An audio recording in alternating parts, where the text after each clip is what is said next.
तो साथियों नमस्कार और स्वागत है आप सभी का हमारे YouTube चैनल स्टडी सर्किल में। और इस वीडियो में हम बात कर रहे हैं यूपीएससी 2025 के लिए मॉडल क्वेश्चन पेपर सेट को लेकर। और ये सेट नंबर 3 है हमारा, ज्योग्राफी विषय को कवर किया है हमने इसमें। तो कुछ प्रश्न ऐसे हैं जो वर्ष 2021 और 22 में पूछे जा चुके हैं और कुछ प्रश्न वर्तमान समय के परिप्रेक्ष्य में है। तो देखें, जो पहला प्रश्न है हमारा, पहला प्रश्न है कि निम्नलिखित कथनों पर विचार कीजिए। उच्च मेघ मुख्यतः सौर विकिरण को परावर्तित कर भूपृष्ठ को ठंडा करते हैं। दूसरा कथन है कि भूपृष्ठ से उत्सर्जित होने वाली अवरक्त विकिरणों का निम्न मेघ में उच्च अवशोषण होता है और इससे तापन प्रभाव होता है। बताना है कि इनमें से कौन सा या कौन से कथन सही हैं। पहला है केवल एक, दूसरा है केवल दो, और सी विकल्प है कि एक और दो दोनों, और डी विकल्प है कि न तो एक और न ही दो। तो यहाँ पे सही विकल्प डी हो जाएगा कि न तो एक कथन सही है और न ही दो कथन सही है। अब हम देखिए क्या होता है कि जो ऊंचे बादल होते हैं ये प्रायः क्या है, पतले होते हैं और बहुत अधिक परावर्तन नहीं करते हैं। और ये क्या करते हैं कि सूर्य की बहुत सारी ऊष्मा को अवशोषित कर लेते हैं, जबकि जो निचले बादल होते हैं ये प्रायः काफ़ी नीचे होते हैं और काफ़ी मात्रा में सूर्य के प्रकाश को वापस अंतरिक्ष में परावर्तित कर देते हैं। और ऊंचे बादल जो हैं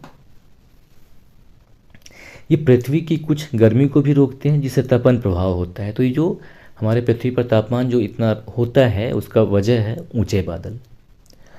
और ऊंचे बादल जो हैं ये लघु तरंगों को परावर्तित करने में अच्छे नहीं होते, मतलब कि जो सूर्य प्रकाश की जो किरणें आती हैं उनको जल्दी परावर्तित ये नहीं करते, बल्कि आने देते हैं।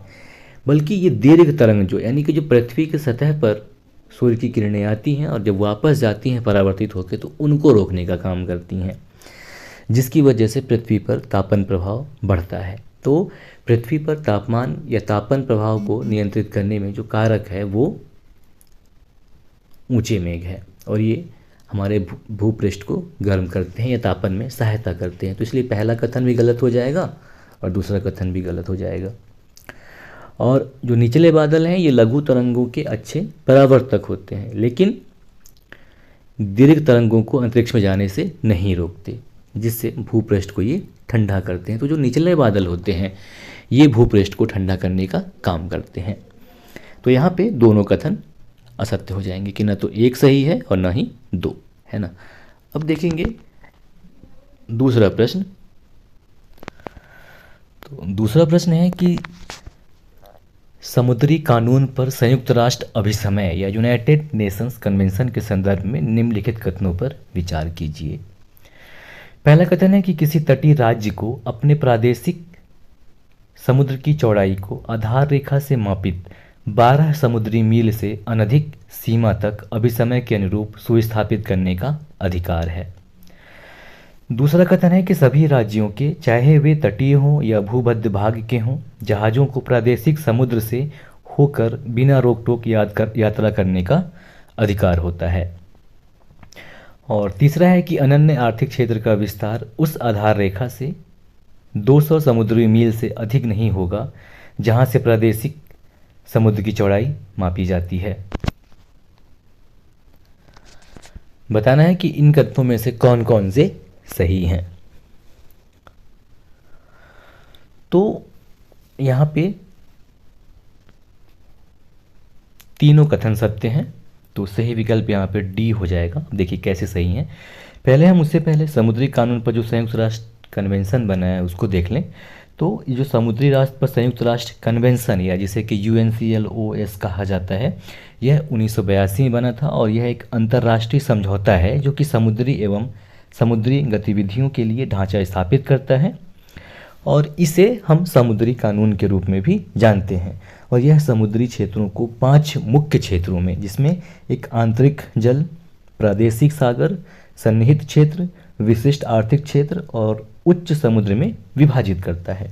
इसके अलावा यह एकमात्र अंतर्राष्ट्रीय सम्मेलन है जो समुद्री स्थानों में राष्ट्र के अधिकार क्षेत्र के लिए एक रूपरेखा का निर्धारण करता है और विभिन्न समुद्री क्षेत्र को एक अलग कानूनी स्थान प्रदान करता है। इसी संदर्भ में ये जो समुद्री कानून है यह तटीय राष्ट्रों एवं महासागरों को नेविगेट करने वालों द्वारा अपतटीय शासन के लिए ऋण प्रदान करने का भी काम करता है।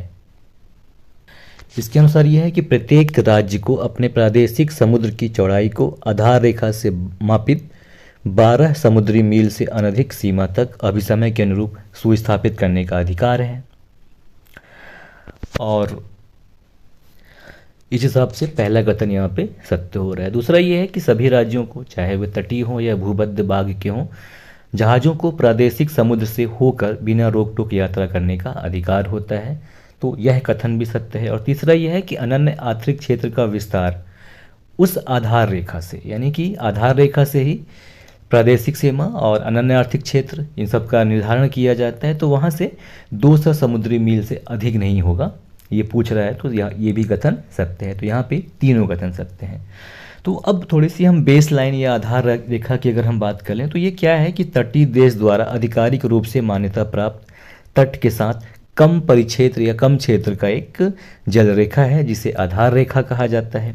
इसके बाद आंतरिक जल की बात करें या इंटरनल वाटर की बात करें तो आंतरिक जल वे जल होते हैं जो आधार रेखा के भूभाग पर स्थित होते हैं, यानी कि जो आधार रेखा के बीच जितना भी जल हो उसे आंतरिक जल कहा जाता है और जिससे प्रादेशिक समुद्र की चौड़ाई नापी जाती है। और प्रत्येक तटीय देश की अपनी भूमि क्षेत्र की तरह अपने आंतरिक जल पर पूर्ण संप्रभुता होती है। ध्यान दीजिएगा कि जो आंतरिक जल होता है उस पर प्रत्येक तटीय देश की अपने भूमि क्षेत्र की तरह ही संप्रभुता प्राप्त होती है। इसमें खाड़ी, बंदरगाह, इनलेट, नदियाँ और यहाँ तक कि समुद्र से जुड़ी झीलें भी शामिल होती हैं। और आंतरिक जल से इनोसेंट पैसेज के गुजरने का कोई अधिकार नहीं है, यानी कि आंतरिक जो जल है उसमें कोई भी किसी भी दूसरे देश का कुछ भी पैसेज वगैरह नहीं गुजर सकता है। इसके बाद जो तीसरा है वो है टेरिटोरियल सी या प्रादेशिक सागर की बात करें तो प्रादेशिक सागर जो है या प्रादेशिक समुद्र जो है यह अपनी आधार रेखा से समुद्र की ओर 12 नॉटिकल मील तक विस्तृत होता है। इसके अलावा दूसरा जो चौथा जो है वो है सन्निहित क्षेत्र या कॉन्टिजियस जोन। तो सन्निहित क्षेत्र का मतलब ये है कि सन्निहित क्षेत्र का विस्तार जो है आधार रेखा से 24 नॉटिकल मील तक फैला होता है। हाँ, पहला है आधार रेखा, उसके बाद आता है प्रादेशिक सागर, फिर सन्निहित क्षेत्र, फिर अनन्य आर्थिक क्षेत्र और हाई सीज। तो आंतरिक जल आधार रेखा के साथ जुड़ा होता है। इसके बाद प्रादेशिक सागर जो आधार रेखा से समुद्र की ओर 12 नॉटिकल मील तक फैला होता है। इसके बाद आता है सन्निहित क्षेत्र या कंटिजियस जोन जो कि आधार रेखा से 24 नॉटिकल मील तक विस्तृत होता है। तो इसमें क्या है, सन्निहित क्षेत्र में तटीय देशों को अपने क्षेत्र के भीतर राजकोषीय, आव्रजन, स्वच्छता एवं सीमा शुल्क कानूनों के उल्लंघन को रोकने और इसके लिए दंडित करने का अधिकार होता है। इसके अलावा इसमें संबंधित देश को अपनी सीमा में न्यायाधिकारिता का अधिकार भी होता है, लेकिन यह हवाई एवं अंतरिक्ष क्षेत्र पर लागू नहीं होता है। अब अनन्य आर्थिक क्षेत्र की बात कर लें या एक्सक्लूसिव इकोनॉमिक जोन की, तो यह आधार रेखा से 200 नॉटिकल मील की दूरी तक फैला होता है, जिसमें तटीय देशों को सभी प्राकृतिक संसाधनों की खोज करने, उनका दोहन करने, उनका संरक्षण करने और प्रबंधन का संप्रभु अधिकार होता है। इसके बाद अंक्लोज के अनुसार जो पांचवा हिस्सा होता है वो हाई सीज होता है। तो ये क्या है कि EEZ यानी कि अनन्य आर्थिक क्षेत्र से अलग समुद्र की सतह और जल स्तंभ को हाई सीज कहा जाता है। यानी कि अनन्य आर्थिक क्षेत्र के बाद जो भी बचता है पूरा वह हाई सीज कहलाता है और इसे सभी मानव जाति की साझा विरासत के रूप में भी माना जाता है और यह किसी भी राष्ट्रीय अधिकार क्षेत्र से परे होता है। और देश इन क्षेत्रों में गतिविधियों का संचालन तब तक कर सकते हैं जब तक कि वे शांतिपूर्ण उद्देश्यों के लिए हों, जैसा कि पारगमन, समुद्री विज्ञान और पानी के नीचे की खोज। ठीक है, तो यहाँ पे सही विकल्प जो हो जाएगा वो कि तीनों कथन ये सत्य हैं। अब आगे बढ़ते हैं, नंबर 3 प्रश्न देखते हैं। नंबर 3 है कि भूकंप के वितरण और कारणों के बारे में निम्नलिखित कथनों पर विचार करें। पहला है कि प्रशांत महासागर के चारों ओर की पट्टी, जिसे प्रशांत अग्नि वलय के रूप में भी जाना जाता है, सभी भूकंपों में से 50% से अधिक के लिए जिम्मेदार है। दूसरा कथन है कि अपसारी प्लेट सीमाओं की उपस्थिति के कारण मध्य महासागरीय कटकों के साथ भूकंप आना आम बात है। तीसरा कथन है कि अल्पाइन हिमालयी पट्टी अफ्रीका और यूरेशियन प्लेटों के टकराव के कारण होने वाले भूकंपों से जुड़ी है। चौथा कथन है कि खनन और जलाशय प्रेरित भूकंपनीयता जैसे मानवीय गतिविधियां अधिकांश भूकंपों का प्राथमिक कारण है। बताना है कि इनमें से कितने सही हैं, केवल एक, केवल दो, केवल तीन या सभी चार।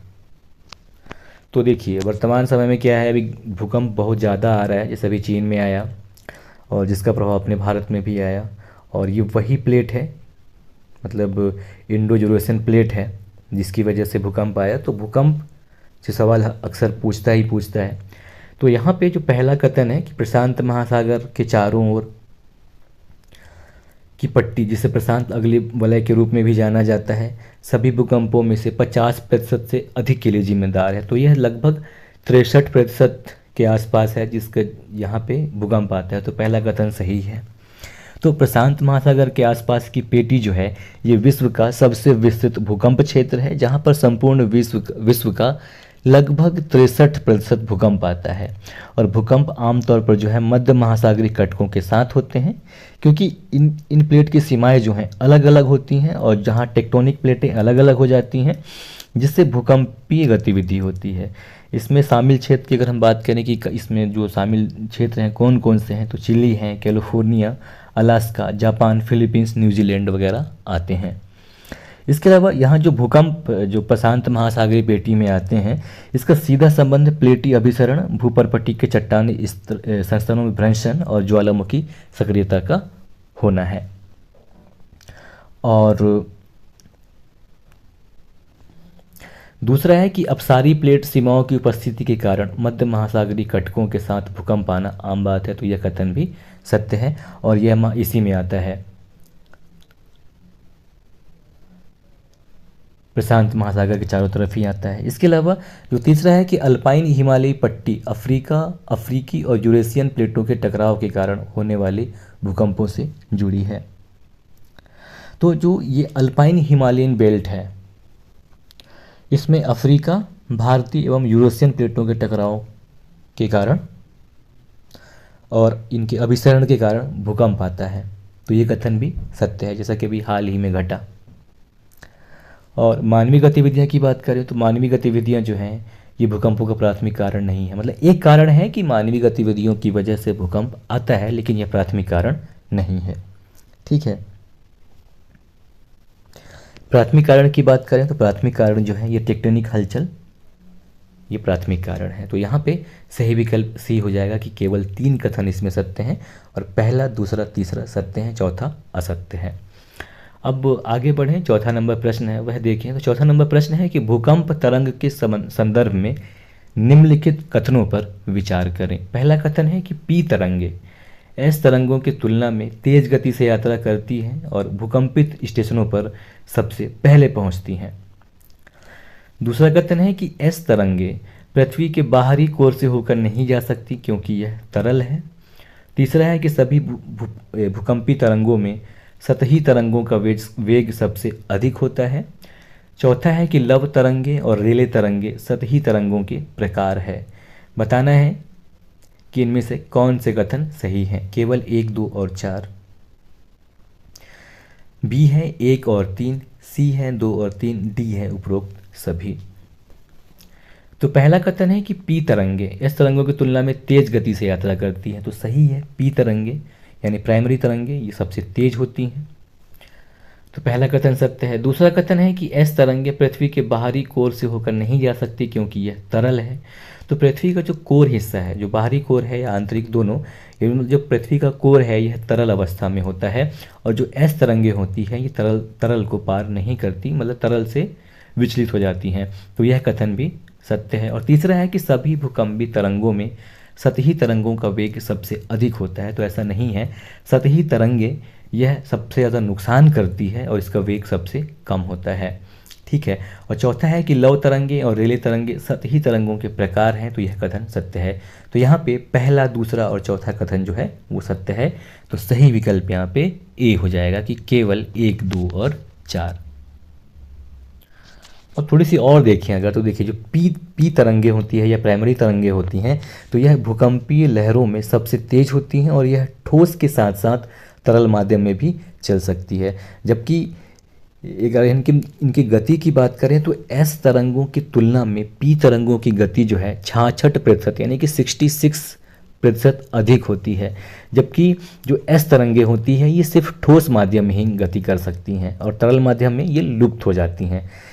और यही कारण है कि ये पृथ्वी के बाहरी कोर से होकर नहीं जा सकती, क्योंकि पृथ्वी का जो कोर है वह तरल है।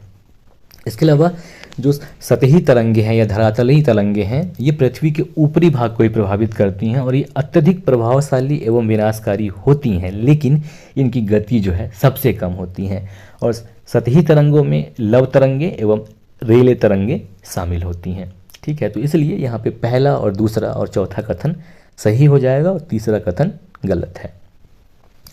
और देखिए क्या है कि जिन यंत्रों के द्वारा भूकंपी तरंगों की तीव्रता को मापी जाती है उन्हें सीस्मोग्राफी या भूकंप लेखी यंत्र कहा जाता है। और ये 3 प्रकार के स्केल हैं जिन पर भूकंप की माप की जाती है। पहला है रॉसी-फेरल स्केल, तो इसके मापक जो हैं 1 से 11 तक रखे गए थे। और दूसरा है मर्केली स्केल, तो यह मतलब एक अनुभव प्रधान स्केल होता है जिसमें 12 मापक होते हैं। और तीसरा जो है रिक्टर स्केल, जो कि व्यापक पैमाने पर उपयोग की जाती है। तो जो रिक्टर स्केल है असल में गणितीय मापक है ये, जिसमें तीव्रता 0 से 9 तक रखी जाती है। और रिक्टर स्केल पर जो प्रत्येक अगली इकाई है वो पिछली इकाई की तुलना में 10 गुना अधिक तीव्रता रखता है। ठीक है, और जो समान भूकंपीय तीव्रता वाले स्थान होते हैं तो उनको मिलाने वाली रेखा को समभूकंपीय रेखा या आइसोसिस्मल लाइंस कहा जाता है। ठीक है, अब देखेंगे अगला प्रश्न, प्रश्न नंबर 5। प्रश्न नंबर 5 है कि मृदा निर्माण के कारकों के संबंध में निम्नलिखित कथनों पर विचार करें। पहला कथन है कि मूल सामग्री को मृदा निर्माण में एक सक्रिय नियंत्रक कारक माना जाता है। दूसरा कथन है कि जलवायु, तापमान और वर्षा पैटर्न के माध्यम से मृदा निर्माण को प्रभावित करती है। तीसरा कथन है कि स्थलाकृति, जल निकासी और कटाव प्रक्रियाओं को प्रभावित करके मृदा निर्माण को प्रभावित करती है। बताना है कि इनमें से कितने कथन सही हैं, केवल 1, केवल 2, सभी 3 या कोई नहीं। तो यहाँ पे पहला कथन देखें कि मृदा सामग्री, मूल सामग्री को मृदा निर्माण में एक सक्रिय नियंत्रक कारक माना जाता है। तो ऐसा नहीं है, मतलब मूल सामग्री आवश्यक है लेकिन सक्रिय नियंत्रक कारक, मतलब सक्रिय कारक है पर नियंत्रक नहीं है। तो पहला कथन जो है यहाँ पे गलत है। दूसरा कथन है कि जलवायु, तापमान और वर्षा पैटर्न के माध्यम से मृदा निर्माण को प्रभावित करती है, तो यह कथन सत्य है। तीसरा कथन है कि स्थलाकृति, जल निकासी और कटाव प्रक्रियाओं को प्रभावित करके मृदा निर्माण को प्रभावित करती है, तो यह कथन भी सत्य है। तो यहाँ पे सही विकल्प हो जाएगा बी, केवल 2, यानी कि दूसरा और तीसरा कथन सही है, पहला गलत है। अब थोड़ी सी अगर मृदा निर्माण की हम बात कर लें तो मृदा निर्माण के चरण जो हैं, पहला मतलब जो आवश्यक पदार्थ हैं, पहला तो है मूल सामग्री या जनक पदार्थ, इसके बाद आता है जलवायु, फिर आता है जैविक पदार्थ, इसके बाद आता है लगने वाला समय और फिर आता है स्थलाकृति। तो सबसे पहले अगर हम मूल पदार्थ की बात करें तो मूल पदार्थ या मूल सामग्री या जनक पदार्थ, तो ये प्रारंभिक सामग्री प्रदान करती है मृदा निर्माण के लिए, लेकिन यह सक्रिय रूप से मृदा निर्माण को संचालित नहीं करती। यह एक निष्क्रिय नियंत्रक कारक है जो कि मिट्टी के रंग, संरचना एवं इसमें उपस्थित खनिज मूल पदार्थ पर निर्भर करते हैं, लेकिन अल्प अवधि तक के लिए। और जलवायु की बात करें तो यह एक सक्रिय नियंत्रक कारक है जो कि अपक्षय एवं जैविक गतिविधियों पर अपने प्रभाव के माध्यम से मिट्टी के निर्माण को प्रभावित करती है। और उदाहरण के लिए हम देखेंगे कि एक ही प्रकार के जलवायु वाले क्षेत्र में 2 विभिन्न प्रकार के जनक पदार्थ एक ही प्रकार के मिट्टी का निर्माण कर सकते हैं। मतलब ऐसा है कि जब कुछ ऐसा क्षेत्र जहाँ एक ही प्रकार के जलवायु पाए जा रहे हों और वहाँ पे 2 विभिन्न प्रकार के जनक पदार्थ हों जिनसे मिट्टी का निर्माण होना है, तो जो मिट्टी का निर्माण होता है वो एक ही प्रकार का मिट्टी का बनता है। जैसे हम बात करेंगे पश्चिमी राजस्थान की, तो वहाँ पे क्या है, बलुआ पत्थर और ग्रेनाइट 2 प्रकार के जनक पदार्थ पाए जाते हैं, लेकिन जलवायु वहाँ पे सेम है, तो इसकी वजह से मतलब शुष्क है वहाँ की जलवायु, तो जलवायु के शुष्क होने के कारण इनके द्वारा एक ही प्रकार की मिट्टी का निर्माण किया जाता है, और वह है बलुआ या बलुई मिट्टी। इसके अलावा रूस की बात कर लें तो रूस के स्टेपी क्षेत्रों में कई प्रकार की चट्टानें मिलती हैं, लेकिन जलवायु एक ही प्रकार के होने के कारण वहाँ काली मिट्टी पाई जाती है। इसी प्रकार से एक ही प्रकार के जनक पदार्थ विभिन्न प्रकार की जलवायु में विभिन्न प्रकार की मृदाओं का निर्माण करती हैं। तीसरा कारक है स्थलाकृति। तो स्थलाकृति या टोपोग्राफी की बात करें तो जो स्थलाकृति के घटक हैं, जैसे कि ऊंचाई हो गया, ढाल हो गया, उच्चावच आदि हो गया, ये भी मिट्टी के जमाव और उसके अपरदन पर प्रभाव डालने का काम करते हैं। उदाहरण के लिए जो तीखी ढलान वाले क्षेत्र की अगर हम बात करें तो वहाँ पे नदी, हिमनद या पवन के द्वारा ये मिट्टी का अपरदन किया जाता है, और ऐसे क्षेत्रों में मोटी मिट्टी की एक पतली परत रह जाती है जिसे अवशिष्ट मृदा कहा जाता है। इसके विपरीत जो मंद ढाल वाले क्षेत्र होते हैं वहाँ पे मिट्टी का जमाव होता है और धीरे धीरे वहाँ मिट्टी की मोटी परत बन जाती है। ठीक है। और क्या बोलते हैं जैविक पदार्थ की अगर हम बात करें कि जो मृदा निर्माण के कारक हैं, तो जैविक पदार्थ में वनस्पति, कीटाणु और जीव जंतु शामिल किए जाते हैं। तो वनस्पति के तहत क्या है, कुछ वृक्ष, झाड़ियाँ, घास और काई आती हैं।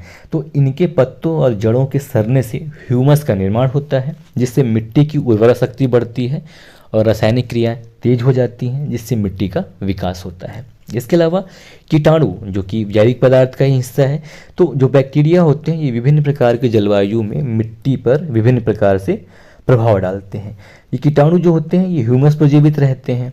उष्ण एवं उपोष्ण कटिबंधीय यानी कि ट्रॉपिकल एंड सब ट्रॉपिकल जोन में ये जो कीटाणु हैं ये अधिक सक्रिय रहते हैं और ह्यूमस को खाकर उनको समाप्त कर देते हैं। इसलिए इन प्रदेशों की मिट्टी में ह्यूमस की मात्रा जो है कम होती है। इसके अलावा ये जो जीवाणु हैं ये क्या करते हैं कि वायु की नाइट्रोजन को उसके रासायनिक यौगिकों में परिवर्तित कर देते हैं, जिसका उपयोग करके पेड़ पौधे वृद्धि करते हैं। इसके अलावा जीव जो मृदा विकास को प्रभावित करते हैं ये सभी जैविक पदार्थ में आते हैं। तो जीव की बात करें तो सूक्ष्म कीटाणुओं के अतिरिक्त कई जीव जैसे चूहा हो गया, केंचुआ हो गया, आपका दीमक हो गया, चींटी हो गया और कुछ पक्षी हो गई, ये क्या करते हैं अपना घर बनाने के लिए धरातली मिट्टी को ऊपर से नीचे की ओर और उपमृदा को नीचे से ऊपर की ओर करते रहते हैं, जिससे मिट्टी के दो संस्तरों में मिश्रण हो जाता है और इस मिश्रण से मिट्टी का गठन और रासायनिक संगठन में परिवर्तन होता रहता है। अब विकास की अवधि या समय की बात कर लें तो देखिए क्या है कि मृदा के विकास की प्रक्रिया में उसके विकास की अवधि का बहुत ही बड़ा महत्व होता है, क्योंकि मृदा के निर्माण का कार्य बहुत ही धीमी गति से होता है। उदाहरण की बात करें, जब अनुकूल परिस्थितियां हों तो अनुकूल परिस्थितियों में 1 से 2 सेंटीमीटर मोटी परत, मतलब 1 से 2 सेंटीमीटर मिट्टी की मोटी परत बनने में लगभग 2 शताब्दियां लग जाती हैं, यानी कि 200 वर्ष लग जाती हैं लगभग। और समय बीतने के साथ साथ मिट्टी के गुणों में भी परिवर्तन होता रहता है।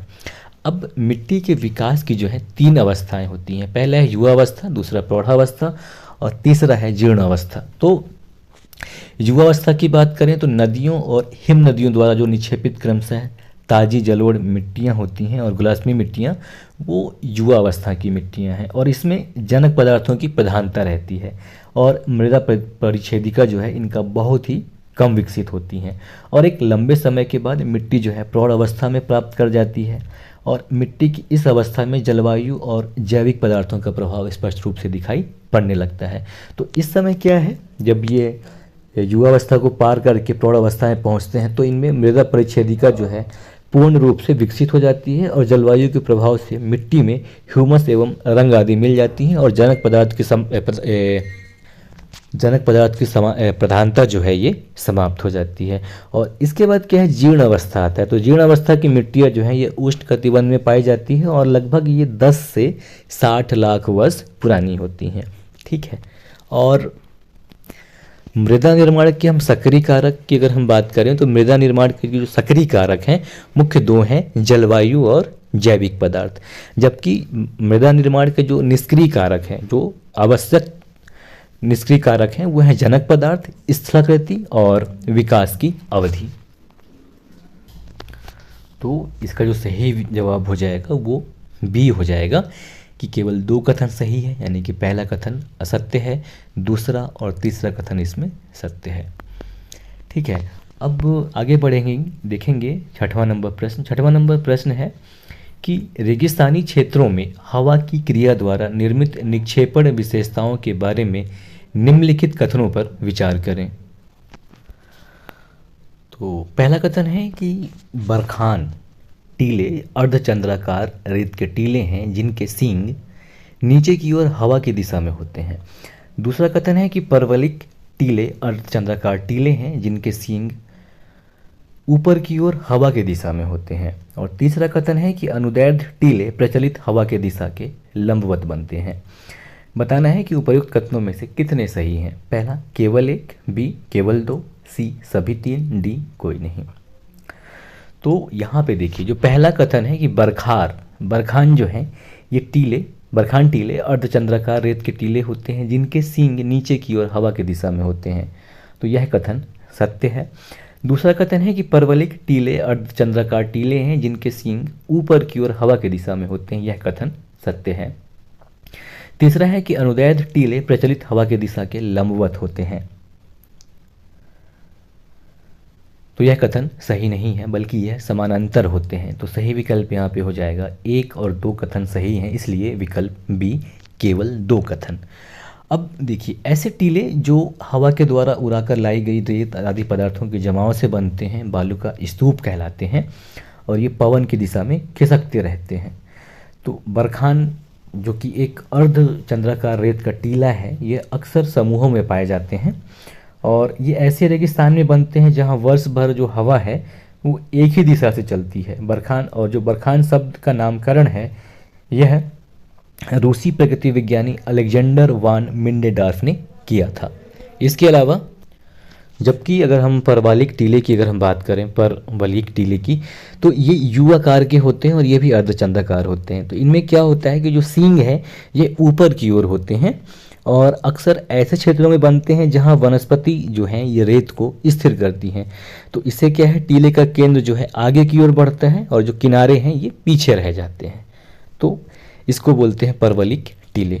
और जो अनुदैर्ध्य टीले होते हैं जिन्हें कि साफ टीले भी कहा जाता है, ये रेत की लंबी लकीरें होते हैं जो प्रचलित हवा के समानांतर बनती हैं, लंबवत नहीं, है ना। तो इसलिए पहला और दूसरा कथन यहाँ पे सही हो जाएगा और तीसरा कथन जो है वो गलत है। तो सही विकल्प यहाँ पे बी हो जाएगा, केवल 2। अब अगला देखेंगे 7वां नंबर प्रश्न। 7वां नंबर प्रश्न है कि जैव क्षरण या बायो इरोजन के बारे में निम्नलिखित कथनों पर विचार करें। पहला कथन है कि जैव क्षरण एक प्रकार का भौतिक क्षरण है जो मुख्य रूप से जीवित जीवों के कारण होता है। दूसरा कथन है कि पौधों की जड़ों की वृद्धि चट्टानों में दरारें पैदा करके जैव क्षरण का कारण बन सकती है। तीसरा है कि जैव क्षरण पूरी तरह से पौधों के जीवन पर निर्भर करता है और इसमें अन्य जीव शामिल नहीं होते हैं। बताना है कि इनमें से कौन सा या कौन से कथन सत्य हैं। तो हालांकि ये ज्योग्राफी का है पर ये थोड़ी सी इसमें इकोलॉजी का भी प्रश्न है ये, और साइंस एंड टेक का एक बेहतरीन ट्रिक है यूपीएससी के लिए कि ऐसे प्रश्न जिसमें कैन जुड़ा हो, कि अगर हो सकता है तो लगभग 99% ऐसा उम्मीद है कि वो सवाल सत्य होते हैं।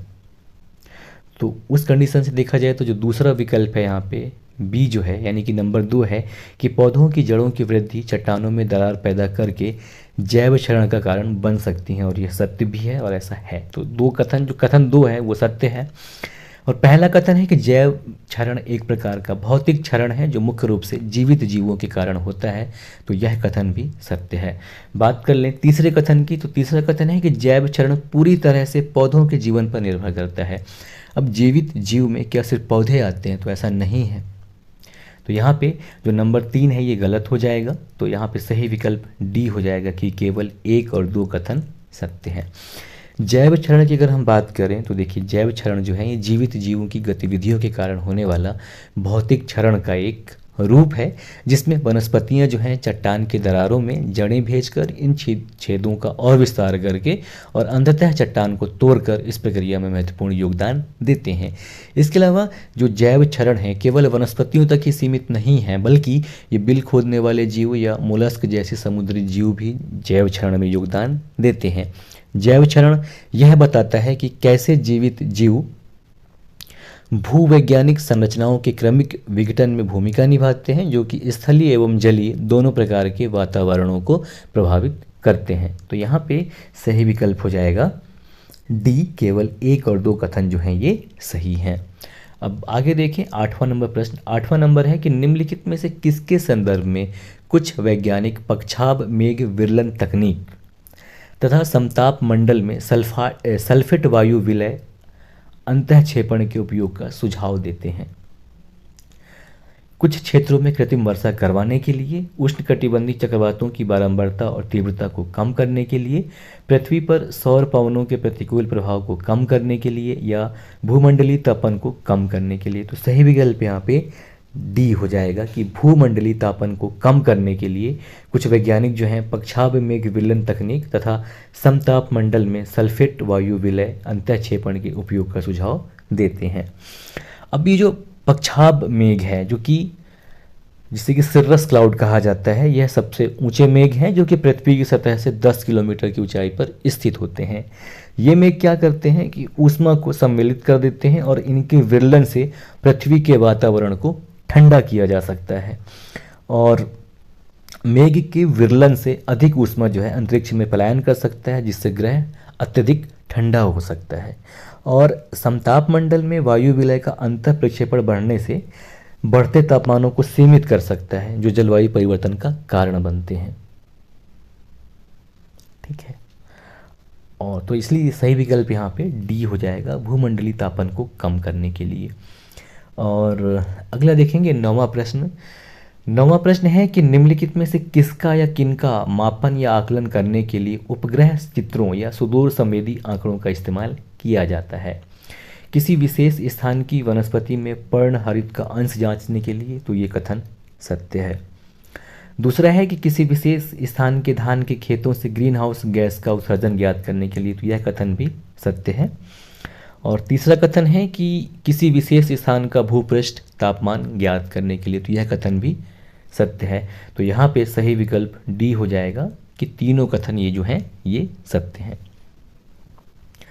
और ये बात कर रहा है रिमोट सेंसिंग या सुदूर संवेदन का। तो इसमें समान अर्थ सुदूर संवेदन का ये है कि बिना किसी वस्तु को सीधे संपर्क में आए उसके बारे में आंकड़े को संग्रह करना। तो यूरोपीय अंतरिक्ष एजेंसी के उपग्रह जिसका नाम सेंटिनल उपग्रह है, उसमें कुछ विशिष्ट वर्णक्रमीय विशेषताएं हैं जिनका उपयोग किसी विशिष्ट स्थान की वनस्पति में पर्णहरित को मापने के लिए भी किया जा सकता है। तो पहला कथन यहाँ पे सत्य है। और दूसरा कथन जो है कि किसी विशेष स्थान के धान के खेतों से ग्रीन हाउस गैस का उत्सर्जन, तो ये भी इसे पता लगाया जा सकता है। ठीक है, अब अगला देखें 10वां नंबर प्रश्न। 10वां नंबर प्रश्न है कि निम्नलिखित युग्मों पर विचार कीजिए। एक तरफ सागर दिए गए हैं, दूसरी तरफ सागर से लगा हुआ देश दिया गया है। पहला इसमें है कि एड्रियाटिक सागर से लगा हुआ देश अल्बानिया, काला सागर से लगा हुआ देश क्रोएशिया, कैस्पियन सागर से लगा हुआ देश कजाकिस्तान, भूमध्य सागर से लगा हुआ देश मोरक्को, लाल सागर से लगा हुआ देश सीरिया। बताना है कि इनमें से कौन से कथन सही हैं। तो यहाँ पे एड्रियाटिक सागर से लगा हुआ देश अल्बानिया है। ठीक है, काला सागर से क्रोएशिया नहीं लगा है और कैस्पियन सागर से कजाकिस्तान लगा है। तो 1-3 और 1-3 के साथ 4 भूमध्य सागर से मोरक्को लगा हुआ है। तो सही विकल्प यहाँ पे बी हो जाएगा, केवल 1, 3 और 4। अब थोड़ी सी मैप देख लें। तो जो एड्रियाटिक सागर की अगर हम बात करें तो एड्रियाटिक सागर जो है, जो कि भूमध्य सागर का ही एक भाग है, जो कि इटली के पूर्वी तट का और बाल्कन प्रायद्वीपीय देशों से लगा हुआ है, जिसमें स्लोवेनिया, क्रोएशिया, मोंटेनेग्रो और अल्बानिया शामिल हैं। इससे इसकी सीमाएं लगती हैं। तो अल्बानिया इसमें है विकल्प में, तो ये पहला जो है युग्म सही हो गया। दूसरा है काला सागर। तो काला सागर की अगर हम बात करें तो यह एक अंतर्देशीय सागर है जो कि दक्षिण पूर्वी यूरोप यानी कि सुदूर दक्षिण पूर्वी यूरोप और एशिया महाद्वीप के सुदूर पश्चिमी सीमांत क्षेत्रों और तुर्की के मध्य स्थित है काला सागर। इससे तुर्की, बुल्गारिया, रोमानिया, यूक्रेन, रूस और जॉर्जिया अपनी सीमा साझा करती हैं। तो इसमें क्रोएशिया कहीं पे है ही नहीं, तो ये जो दूसरा कथन है ये असत्य है कि काला सागर से क्रोएशिया नहीं लगती। ठीक है।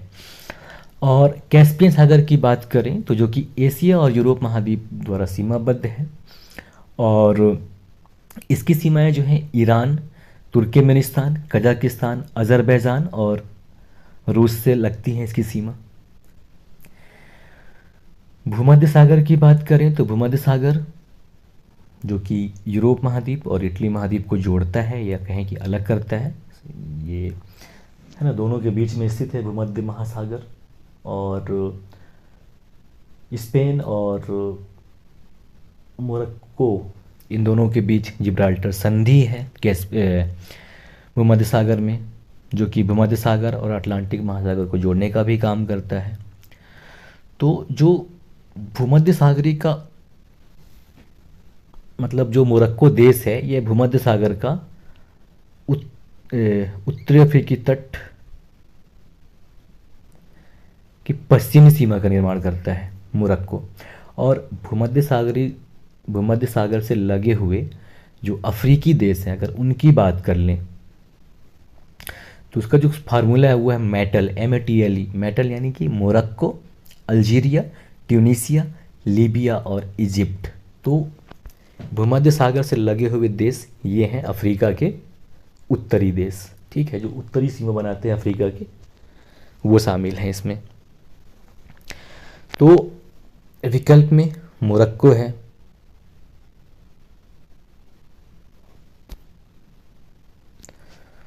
तो ये सही है, यानी कि पहला, तीसरा और चौथा, यानी कि विकल्प बी सही हो जाएगा।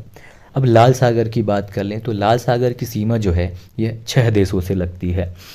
पहला तो हो गया सऊदी अरब, उसके बाद यमन हो गया, फिर अपना मिस्र या इजिप्ट हो गया, इसके बाद सूडान हो गया यानी उत्तरी सूडान, और इरिट्रिया और जिबूती से लगती है। इसमें कहीं भी सीरिया नहीं है, तो ये पांचवा कथन जो है ये गलत हो जाएगा। सही विकल्प यहाँ पे बी।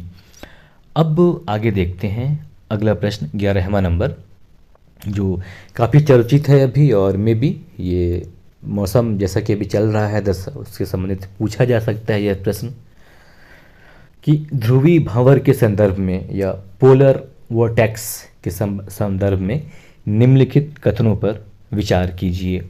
यह उच्च दबाव और गर्म हवा का एक बड़ा क्षेत्र है जो पृथ्वी के दोनों ध्रुवीय क्षेत्रों के चारों ओर एक चक्र की तरह घूमता है।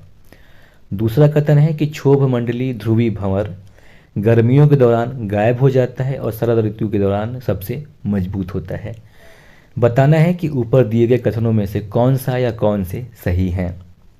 केवल एक, केवल दो, एक और दो दोनों, डी कि न तो एक नहीं दो।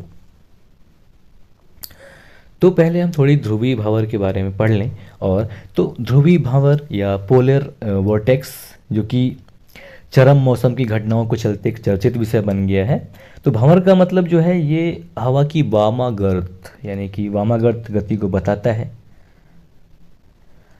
तो ये जो ध्रुवी भंवर है असल में यह पृथ्वी के दोनों ध्रुवों को घेरे हुए कम दबाव और ठंडी हवा का एक बड़ा क्षेत्र है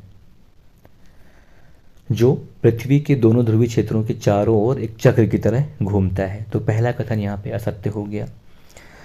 और यह गर्मियों के समय कमज़ोर पड़ जाता है और सर्दियों के समय मजबूत हो जाता है। और जो भंवर शब्द है यह हवा की वामावर्त गति को बताता है जो कि ठंडी हवा को ध्रुवों के पास रखने में सहायता करता है। और यह क्षोभ मंडल से इसका कोई लेना देना नहीं है। इसका जो संदर्भ है या मतलब है वह समताप मंडल से है। तो यहाँ पे पहले और दूसरे दोनों कथन मतलब गलत हो गया। तो सही विकल्प यहाँ पे डी हो जाएगा कि न तो एक नहीं दो। अब ये जो ध्रुवी भंवर है, इसकी अगर हम बात करें तो यह पृथ्वी के ध्रुवों के पास एक लगभग स्थायी बड़े पैमाने का चक्रवात होता है जो कि उच्च ऊंचाई वाला निम्न दबाव तंत्र समताप मंडल में घूमता है और उत्तरी और दक्षिणी दोनों ध्रुवों को घेरता है।